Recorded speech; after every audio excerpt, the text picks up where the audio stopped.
My name is Alyssa Tanigal, and I will be going over break-even point and target profit.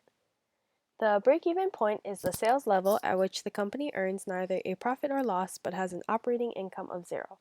This basically means we aren't losing any money but aren't making any money either. The target profit is the operating income that results when sales revenue minus variable and fixed costs equals management's profit goal. The target profit is basically the profit we want to make at the end of each month. These two concepts can help a business plan and set goals to cover expenses and reach desired profits. Today, I'm going to walk you through a problem on how to solve for the break-even point and target profit.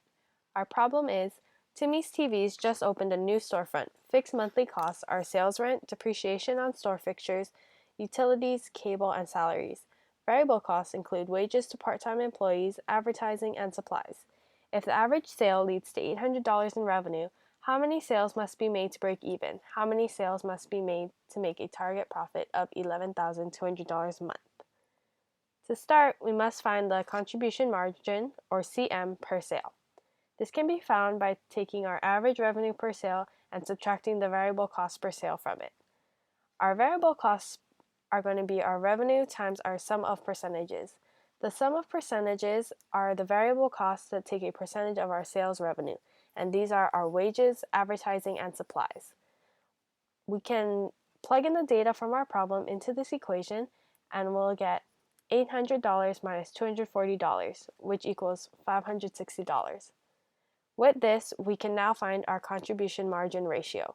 The CM ratio is the contribution margin as a percentage of total sales, and can be found with the equation CM per sale from step 1 divided by the average revenue per sale. This equals $560 divided by $800, which gives us 0.7 or 70%. From there, we can now find Timmy's break-even revenue in dollars. This can be found with the equation fixed cost plus target profit divided by contribution margin ratio. Our fixed costs will be our rent, depreciation, utilities, cable, and salaries. And notice when we plug in our information that our target profit is zero. This is because we're just trying to find where we break even, where there is neither a profit or loss. With that, we'll get $28,000 divided by 70%, which gives us $40,000. This means that Timmy's needs to bring in a sales revenue of $40,000 or more to break even. Now we can calculate the break-even point in sales transactions. This can be found by taking our break-even sales dollars from step 3 and dividing it by the average revenue per sale. This gives us 50 transactions. This means that Timmy's needs 50 purchases from customers of $800 or more to break even. From here, we can now find Timmy's sales revenue in dollars to attain target profit. We're going to use the same equation we used to find the break-even sales revenue, but this time we're going to plug in our target profit of $11,200, which is what Timmy's wants to bring in each month. This gives us $39,200 divided by 70%, which equals $56,000. This means that Timmy's needs to bring in a sales revenue of $56,000 a month to attain a target profit of $11,200 a month. Next, we can find the number of sales transactions Timmy's must make to attain their target profit. We're going to use the target profit sales revenue from step 5 and divide it by the average revenue per sale, giving us 70 transactions. This means that Timmy's needs 70 transactions or purchases from customers of $800 or more to attain their target profit of $11,200. We can also graph this data, giving us a visual where we have our fixed cost line, our total cost line, and sales revenue line.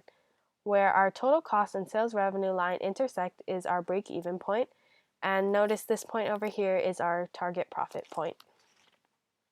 We can also graph our data in a profit or loss graph. This type of graphing allows businesses to easily identify profits or losses.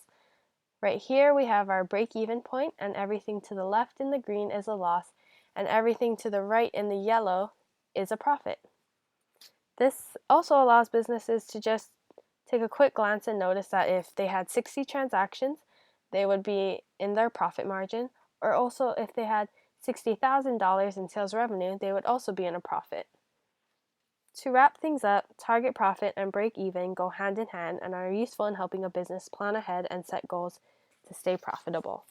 I hope you learned a lot and have a better understanding of break even and target profit. Thanks for watching.